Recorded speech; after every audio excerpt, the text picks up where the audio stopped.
World Environment Day sang ni somni Pathum Pualin Voinkhan District Education Officer Mizoram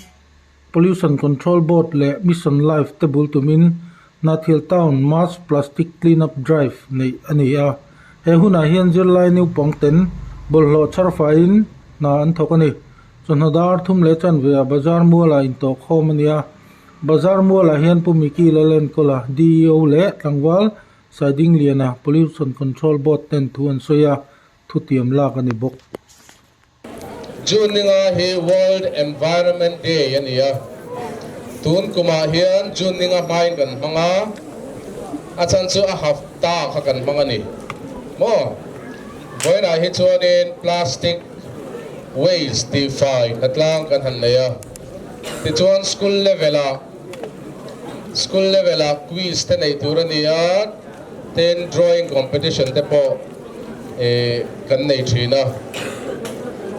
ti chuan nagina activity dang te po kan la ti don thawa boina hi chuanin Nathil district pumpui mai pialama Mizoram pumpuya plastic define ni tan school zong inan manga Nathil district a po school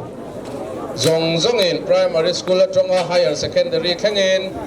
ke ta cher lunte thing sai te sat van lai pai ka tiang chi zong akhan unan mang veka Nathil ko pui bi ga ro chu a hu hoin tia na timing nei da election ve tonga da thum election ve kan han tia da ka khat vel hun nei angin karinai tak chuan feeling ran kheng khom le ma ta in char fai ngu tem chu ka shelawa iran len phevel mai nge plastic iran char kan shelawa khong iran plastic char ho garbage bag kan pechau chuwa feel a hian iran chop dur ra kan nga ya pick up te kan lo higher available lo pai tu ratan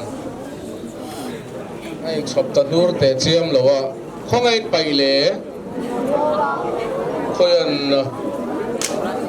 kong la iran thau level me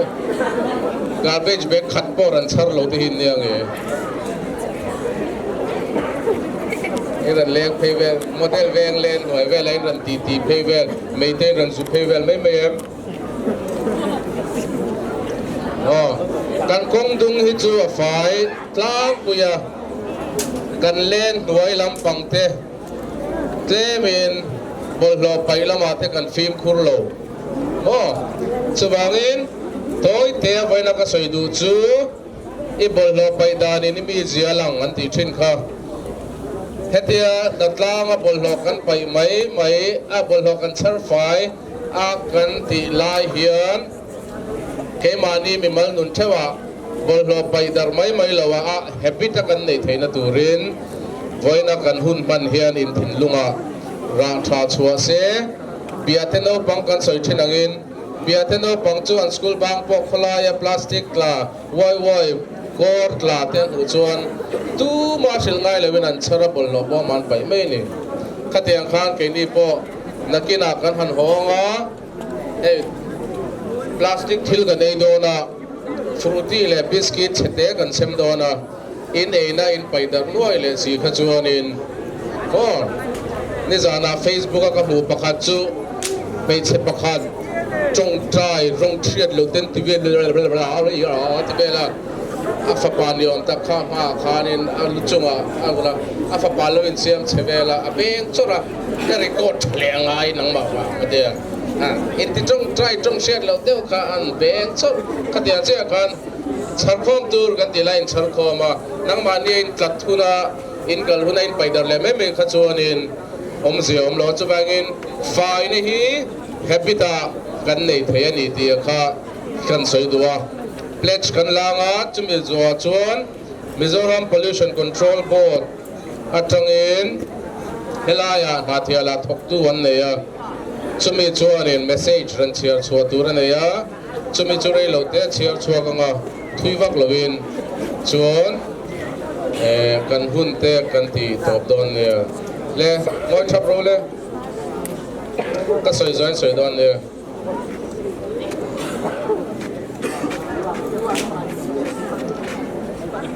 kan chen na leilung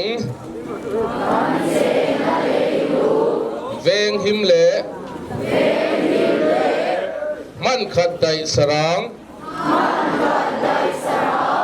mang lo turin kein piama ni tin kanun dan thalote herremin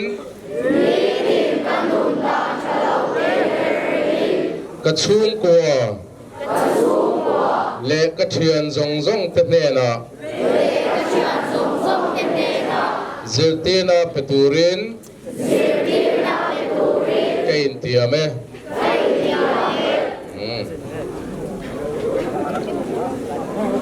le Mizoram Pollution Control Board atangin elai na thialan thok tu siding a enga mo message chia turaneya Mizoram Pollution Control Board hoi tangin kan so mang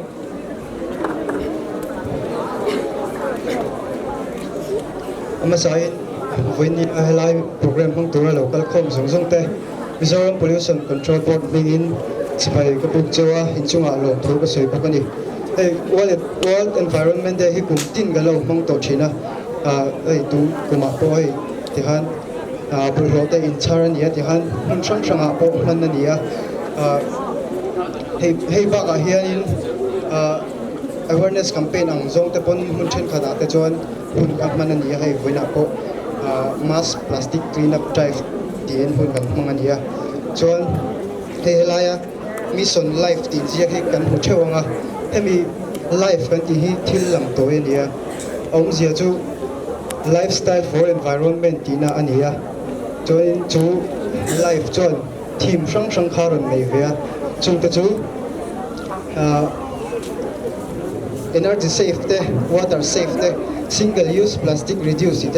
sustainable food system adopt waste reduce healthy lifestyle adopt waste reduce and yahuna rail zong nan single-use plastic reduce tibik te kha tote han soila hai plastic hi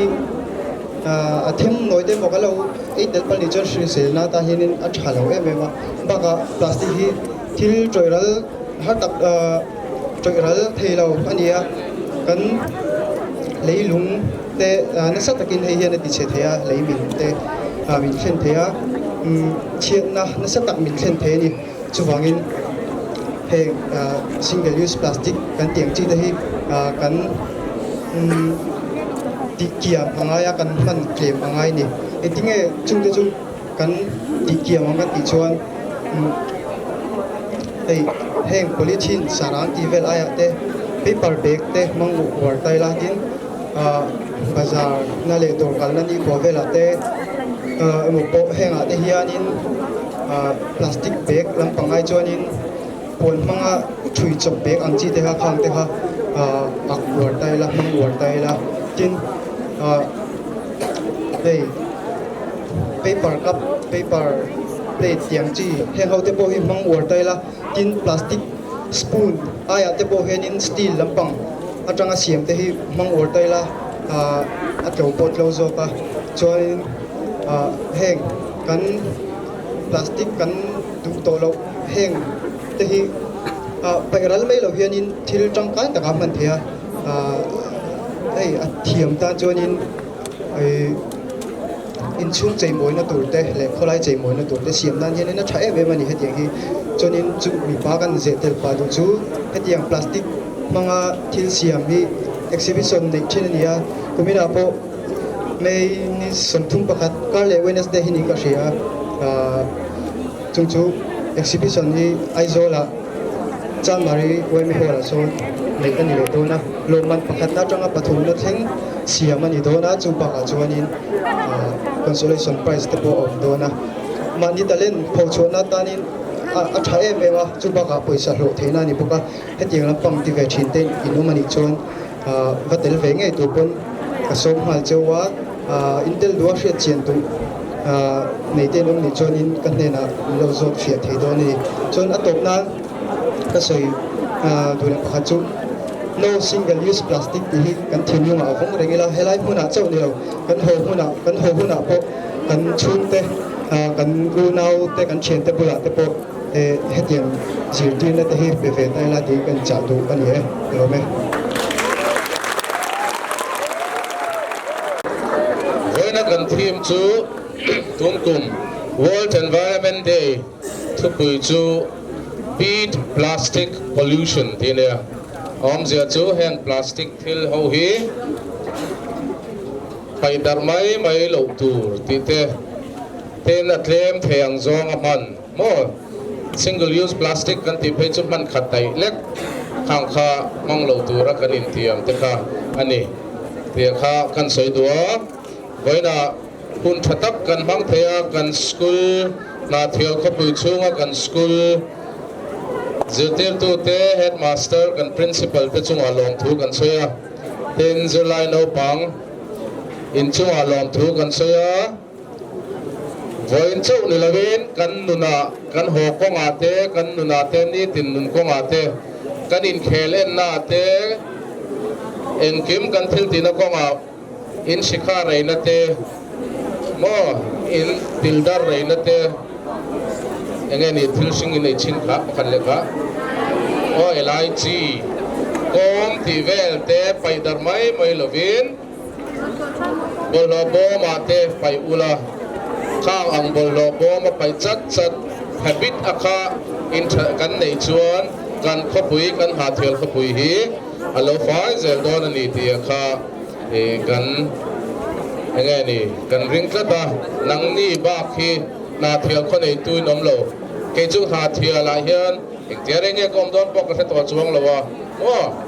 เลขาประกาศเราแข่งก็ช่วงนั่นเทียนังนี่จุนที่หุ่นอาปออินจอยรัลชัดมาตัว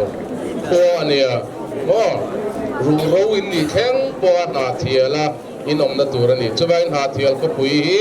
นังมานีตานี่กันจะว่าอินไอ้กอลไฟนักกงอาเตอติเที่ยวหิมนักกงอาเตเฮลิปตาพออินเลงห้ำชินตานี่ปากดังในแห่งลวีของไอเลนอินหันไรท์เอาท์นักของไอเฮลิปตาที่ลินหันเอียอินที่เลนน่ะจงค่ะนี่ตินเฮียนซันเดย์เราเนี่ยมันเดย์อัติไฟตูริตัมชินอิเล็กทริกเวงวีซีเขาเป็นอันติไฟชินไว้น่าเซนสติฟนินันติฟายาเอ็งจัดตักเนี่ยอันหันสารสวจุกเสียละวะขัดเตียนเดียวกันกันเล่นน้ำมุนเตฟีลอินเคลกันเนี่ยนังกีฬาวอลเลย์บอลอินเคลแต่กันเนี่ยนังคลาสรูมเตอินซูงแข่งอินกันกงแข่งอินบอลล็อกกันไปดานาฟิล์มคุริลาอภิกินพลาสติกทิลตีค่ะกันสวยนั่นแหละนี่